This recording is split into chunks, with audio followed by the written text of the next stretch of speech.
Fala aí, pessoal, Thiago aqui de volta. Dessa vez com uma tabelinha aí, eu criei uma tabelinha para ajudar vocês a escolher a Canon perfeita para o que você precisa, para o seu uso, te ajudar aí na escolha da sua câmera Canon, se assim você deseja. Fiz uma tabelinha aqui com 8 câmeras Canon da linha R, né? Todas essas que tem o nome R. E coloquei aqui numa tabelinha com as principais specs aí. E até o presente momento da gravação desse vídeo existem 8 câmeras dessa aí no mercado, algumas novíssimas inclusive. Quem me ajudou a fazer essa tabelinha aqui foi o Bruno Massal, grande amigo meu, que eu tirei algumas dúvidas com ele. Não tem ninguém que eu conheça que manje mais de Canon do que ele. E ele trabalhou na Canon por muitos anos também, então tem uma vasta experiência aí nessas câmeras. Me ajudou a colocar aqui tudo que eu acho que é o mais importante na sua... que você precisa entender aí e escolher, né? Na decisão da sua câmera, você consegue olhar aqui e entender qual seria a mais adequada para você. Então essa é a ideia. Eu vou colocar essa tabelinha aqui, ó, é essa tabelinha que eu fiz, vou colocar na tela um pouquinho, caso vocês queiram pausar e dar um print, ou se vocês quiserem fazer o download, eu vou deixar o link na descrição também, e assim vocês podem baixar tal e acompanhar aí. Vou fazer algumas observações que eu acho importante para ajudar aí, falando aqui sobre essas especificações, assim acho que eu posso te ajudar ainda mais. Eu recomendo que vocês conheçam a Loja dos Marios, que é uma revenda oficial da Canon. Foi lá onde eu comprei a minha R5C, os caras são feras demais, entregaram super rápido aqui para mim, tem preço bom, os caras são flexíveis, eu tenho cupom de desconto, vou deixar o link na descrição também. Se vocês precisarem aí de flexibilidade, entre em contato com eles. Tenho certeza que eles não vão perder a venda. Lá o preço é muito bom, vocês vão curtir. Bom, todas essas câmeras aqui da tabelinha, elas têm já o mount RF. Elas são as mirrorless da Canon e você vai poder utilizar as belíssimas lentes RF da Canon, que são as melhores lentes aí comparadas com lentes EF, né, que é o que muita gente tem. Quem já tem Canon há muito tempo já tem provavelmente um kit de lentes EF. As lentes RF são as lentes já que tem esse bocal para você colocar nessas mirrorless da Canon. É o que tem de melhor aí em termos de ótica. A tecnologia e o capricho que a Canon tem está empregado já nessas lentes aí, que inclusive todo ano está saindo lente nova. Provavelmente todas as lentes, né, da EF vão existir na série RF aí no bocal RF, e você vai ter uma atualização de tudo isso aí. Então, câmeras já da linha R, você tem o mount RF, você vai poder usar todas essas lentes aí, que são tudo de bom. Elas têm um anel também customizável, que você pode escolher alguma característica da sua câmera para você trocar através desse anel. Enfim, tudo de bom. Essa ordem aí é uma ordem por preço, né? Onde a mais barata aí, a R10, que é novíssima, ela tá $979 e chega aí na oitava câmera, que é a R3, que tá $6.000. Não significa que uma mais cara é sempre melhor que a anterior aí da tabela, tá? Muitas vezes, dependendo de uma situação específica sua, isso não vai ser verdade e não vai ser melhor para você. Por isso que eu fiz essa tabelinha aqui, e é importante você analisar toda ela para você escolher a câmera certa para você. Bom, vamos lá. Tamanho do sensor aqui. Só tem 2 câmeras aqui, né, de todas essas 8 que não são full frame, que tem o sensor APS-C. Nós estamos falando aqui da R10 e da R7. Todas as demais são sensor full frame. Somente essas 2, que são as mais novas, inclusive, elas vêm com o sensor APS-C. O que eu acho importante você entender em relação a essa diferença aí entre sensores? O que isso pode ser relevante para você? Eu diria, pessoal, que basicamente você pode trabalhar normalmente da mesma forma, e a diferença está nos extremos, no uso dos extremos. O que eu quero dizer com isso? Se você é um cara que você usa... você adora, por exemplo, um desfoque de fundo e você adora usar lentes claras, f1.2, 1.4, 1.8, é aí que, se você usar uma mesma lente que cobre o sensor full frame, APS-C, numa lente full frame, você usar o f1.4, 1.2, 1.8, você vai ter um desfoque de fundo muito maior do que em uma câmera com sensor APS-C. Se você não é de usar essas aberturas extremas, você pode, inclusive, compensar na lente e você não vai ter tanta diferença de uma câmera para outra, né? O sensor full frame, ele é um sensor maior, então o ponto de vista em relação à mesma milimetragem de uma lente, num sensor full frame, ele é diferente do sensor APS-C, mas você pode escolher lentes certas no sensor APS-C, por exemplo, compensar essa diferença e resolver o seu problema. É mais no extremo mesmo, por exemplo, um sensor maior tende a entrar mais luz, tende a ter uma performance melhor em low light do que o sensor APS-C, mas dependendo aí da condição de luz que você trabalha, dependendo do que você precisa, isso não vai fazer diferença, mas eu repito, no extremo é onde você vai notar uma diferença maior entre o sensor full frame e o sensor APS-C. E normalmente as câmeras com sensor full frame, por si só, elas já são mais caras do que as câmeras com sensor APS-C. Mas basicamente você pode escolher aí, se você não liga muito para isso, para essas extremidades aí, esses desfoques maiores, isso aí eu acho que não vai ser um problema para você se você escolher, por exemplo, o sensor APS-C. A próxima linha aqui da tabela, que eu coloquei os megapixels de foto, isso aí, lógico, nós estamos falando de câmeras que elas são híbridas, né? Elas funcionam tanto para fotografia quanto para vídeo. Então, esses megapixels aqui diz respeito a quem está mais interessado na parte fotográfica ou, dependendo, vai escolher uma câmera pensando mais na parte de fotografia. Então, talvez é uma informação aqui mais relevante para você, onde você deve considerar os resultados aqui e provavelmente vai ter um peso maior na escolha da sua câmera, né? Então, só um exemplo aqui. A EOS R, ela tem mais megapixels do que diversas outras câmeras aqui. Então, ela, além de ser full frame e ela ter mais megapixel, por isso, na verdade, ela está numa faixa de preço aqui maiores do que câmeras mais novas e que porventura possa ter uma qualidade de vídeo gravando interno melhor, né? E é o que acontece aqui no caso. A gente tem, por exemplo, ela com mais megapixels do que uma R6, aliás, bem mais megapixels do que uma R6, mas na minha opinião a R6 ela tem uma gravação melhor interna do que a EOS R. Mas ela tá nessa condição aqui, então por ter mais megapixel pode ser mais relevante para você na sua escolha. Mas existem muitos outros fatores aí que pode ser considerado também, como por exemplo velocidade de foto, esse tipo de coisa, que no caso eu não coloquei aqui porque eu estou mais voltado a ajudar vocês na parte de vídeo, porém, enfim, é importante aqui, não dá para fazer uma tabela tão gigante assim, senão ia ser praticamente o manual de cada uma ali, as especificações colocadas nisso. Eu coloquei o que é mais relevante aqui, então na parte de fotografia, sugiro que vocês também pesquisem mais sobre isso, e eu vou levar mais em consideração aqui a parte de vídeo, que é onde eu tenho mais propriedade para estar conversando com vocês. Bom, outra informação que eu coloquei aqui é a estabilização. Se você tem uma estabilização digital ou uma estabilização no sensor. Isso aqui pode ser importante para você, pode ser decisivo também, então tá aqui. Aqui eu mostro algumas câmeras que têm a estabilização digital. Estabilização digital significa que o sensor ele é fixo ali, ele não está solto ali fazendo uma estabilização no sensor e ela é feita digitalmente. E estabilização no sensor te garante uma estabilização maior que combinada com lentes que tem IS, você pode ter uma estabilização aí bem superior. Muita gente gosta demais da estabilização digital.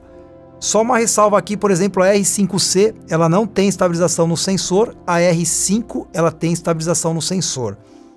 Como eu falei, depende muito do estilo e do que cada pessoa vai fazer.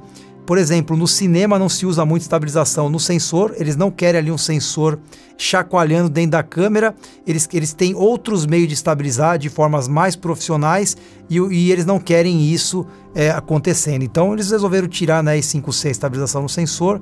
Como eu disse, pode ser importante para você, se você é um cara que gosta de usar manualmente ali na mão a câmera, a estabilização digital combinada com a estabilização do sensor pode fazer diferença para você.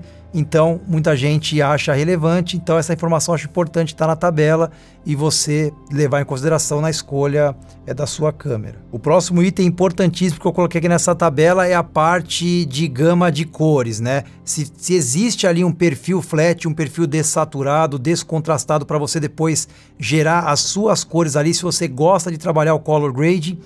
Tem câmeras que existem, tem câmeras que não existem aqui no caso. Na tabelinha aqui, diante da tabelinha, você vai enxergar que a R10 e a RP, elas não possuem log, elas não possuem a curva log, você vai ter que gravar diante dos pictures profiles que ela tem, ela não vai ter essa disponibilidade. A EOS R vai ter o Canon Log, que é a primeira etapa aí de curva log que você já tem um diferencial para você estar colorindo do seu jeito depois. E as demais você tem Canon Log e Canon Log 3. Todas as demais você tem. A linha Cinema da Canon possui o Canon Log 2, que é o perfil mais dessaturado e descontrastado, que você vai gerar um maior range dinâmico na sua imagem. Porém, a R5C, que tem o nome C de cinema, ela não vai ter o Canon Log 2, tá? Todas essas câmeras, então, tirando as duas que eu mencionei, elas têm o Canon Log 3 e o Canon Log. Canon Log 3, então, mais dessaturado e descontrastado do que o Canon Log.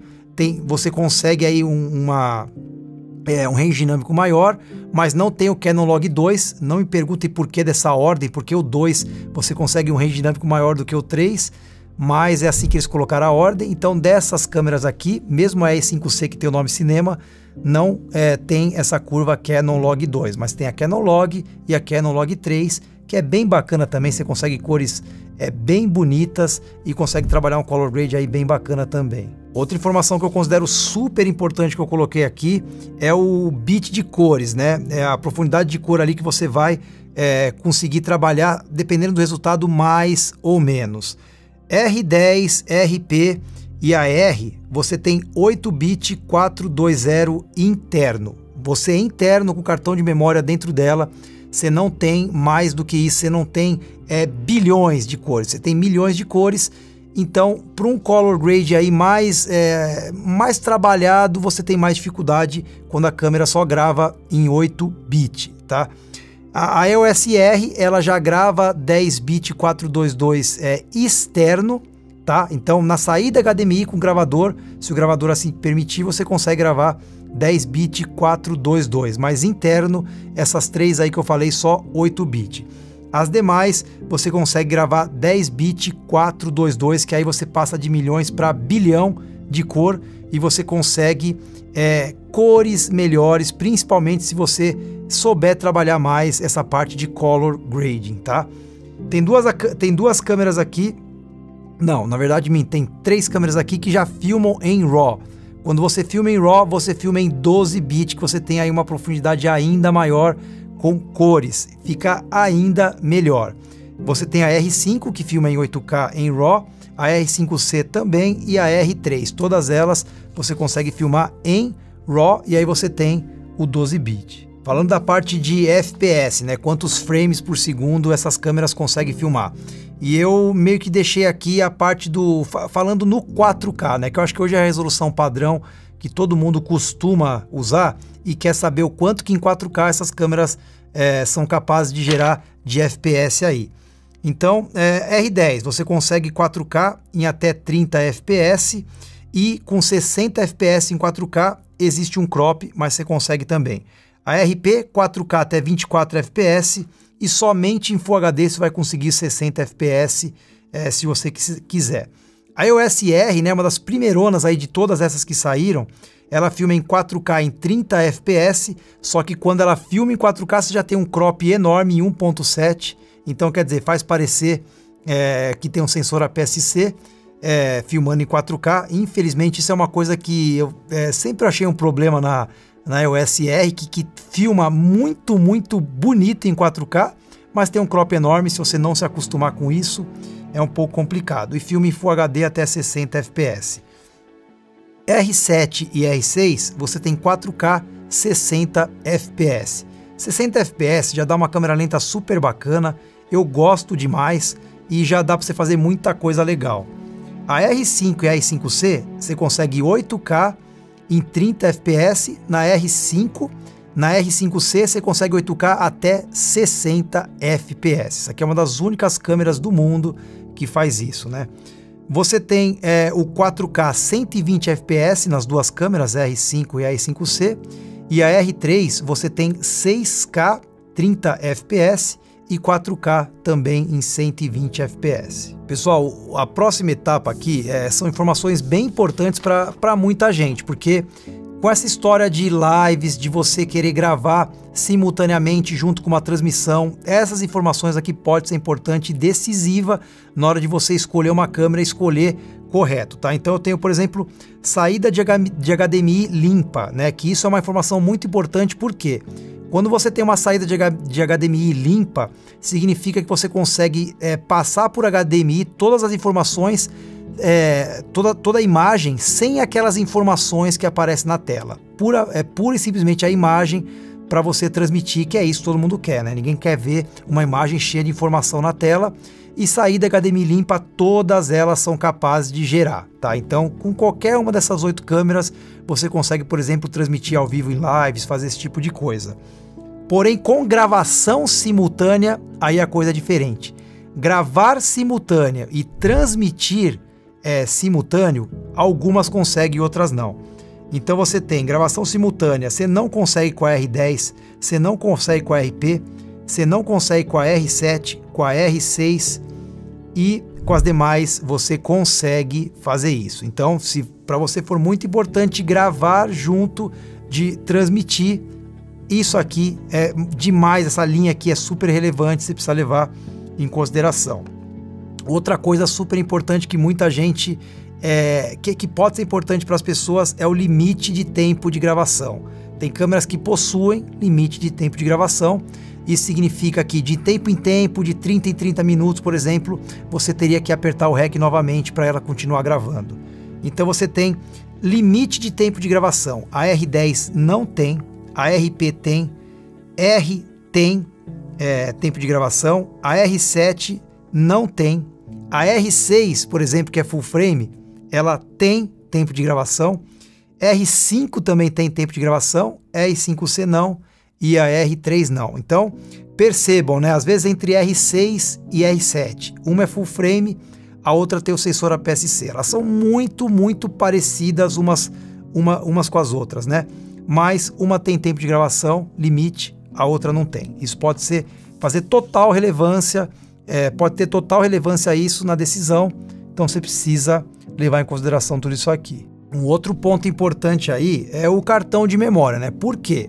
Além dos preços da câmera aqui, você vai precisar de um cartão de memória específico para estar utilizando. 3 dessas câmeras aqui possuem o CF Express tipo B. Esse cartão, pessoal, ele é caríssimo e ele é necessário para gravar nas altas quantidades de megabits por segundo aí que essas câmeras são capazes de gerar, né? Então a R5, R5C e R3, você precisa desse cartão também. Esse cartão ele pesa na hora da compra, ele é um valor agregado muito alto. Então, além dos valores dessas câmeras que estão entre as 3 mais caras, você tem que levar ainda mais, porque esses cartões são bem mais caros do que os cartões SD. Todas as demais vão funcionar com o cartão SD, então isso aí também pode ser relevante na hora que você quer dar um passo adiante e pegar uma dessas 3 últimas câmeras da tabela. Leve em consideração que para você ter a maior qualidade de imagem, você vai precisar desses cartões aí, os CF Express, tão caros. Bom, pessoal, diante de toda essa tabela aqui, você pode escolher aí a sua câmera. Aqui, na minha opinião, tal que tem de mais relevante, né? Dependendo da situação sua, se você escolher uma delas, você deve, né, entrar nas especificações aí, nos sites, pegar todas as especificações, que tem muito mais coisa, para, dependendo ali, pegar algo mais aí que não está aqui, que pode te ajudar, mas eu acredito que na parte de vídeo, isso aqui vai ser o mais relevante para você escolher, pelo menos até agora. A gente sabe, né, eu digo até agora porque pode existir uma atualização de firmware que possa resolver alguns problemas, que possa tirar, por exemplo, o limite de gravação de uma câmera, que pode adicionar alguma feature em alguma outra câmera, que pode adicionar uma curva log em uma dessas câmeras. Então isso tudo pode mudar. Esse vídeo foi gravado em setembro de 2022, então foi feito aí com base das informações que a gente tinha, né, que eu tenho aqui em setembro de 2022. Se você me perguntar qual dessas câmeras eu acho aí o que eu acho o custo-benefício, e não custo-benefício porque ela é mais barata, né? Senão eu teria que ir nas duas da ponta ali, mas o que eu acho que ela entrega muita coisa com alta qualidade por um preço ali bem bacana. Eu sempre recomendo a R6. Eu gosto demais da Canon EOS R6. Para mim, ela filma interno sem crop no sensor full frame, ou seja, você vai ter todos esses benefícios de um desfoque muito cremoso se você usar uma lente clara, que só o sensor full frame consegue ali em relação ao sensor APS-C, ele consegue algo mais. Você tem 10 bit 422 gravado interno, você tem um 4K 60, você tem o Canon Log 3, que já é um Canon Log bem bacana, que você consegue colorir com cores bem interessantes. Ela não necessita ainda de um cartão CF Express, né? São os cartões SDs. Então, pelo preço de $2.499 de dólar, eu acho ela uma câmera que ela pode fazer muito para todo mundo, né? Tanto a trabalho como, por exemplo, um canal do YouTube. Eu recomendo demais, e muita gente, quem foi nessa minha recomendação, tá adorando esse tipo de câmera, né? Essa câmera em específico. Agora acabou de lançar, e eu não fiz o review ainda, da R10 e R7. E a R7, ela vai ser provavelmente uma das câmeras mais aceitas aí por nós brasileiros, porque ela é praticamente a R6, só que num sensor APS-C, num sensor menor. Isso fez com que chegasse no mercado de uma forma bem mais barata, né? Então você tem praticamente todos os benefícios aí da R6, só que apenas com um sensor menor, que muita gente também adora o sensor APS-C. Como eu falei, não é questão de ser melhor ou maior. Se você não liga muito para os extremos, como eu falei, o sensor APS-C pode ser perfeito para você, e ela veio com preço reduzido, entregando muito, né? Além do que, é uma câmera que o 4K dela, pelo que eu já entendi, não fiz o review ainda, mas já deu para entender, é um oversample de 7K, então são 4Ks aí super nítidos, excelentes. Então são duas câmeras aí que eu acho que para brasileiro, R7 e R6 é onde vai atingir mais as pessoas aqui do Brasil. Se você é um entusiasta e quer o que tem de melhor aí na linha Canon, né? Aí não adianta, né? Se você tem como gastar mais ou quer o algo mais, quer o que tem de melhor na parte Canon, aí, obviamente, R5C, eu acho que é o caminho, se for para vídeo, R3 se for para fotografia, né? Se você olhar para as especificações aqui, é difícil de entender o porquê que a R3 ela é melhor que a R5C ou que a R5, por exemplo, mas ela é uma máquina de fotografar como nenhuma outra. Ela tem muita especificação positiva.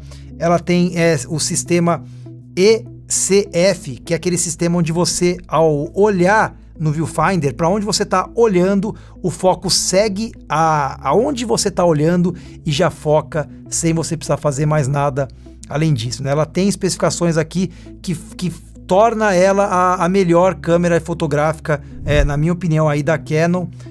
Ela é muito parruda e ela é feita praticamente, ela é o que tem de melhor na Canon para a parte de fotografia. E a parte de vídeo também consegue filmar bem bacana em 6K, com uma qualidade muito boa e de invejar qualquer outra câmera. Para quem gosta de filmar em RAW, que nem eu gosto de filmar em RAW, né?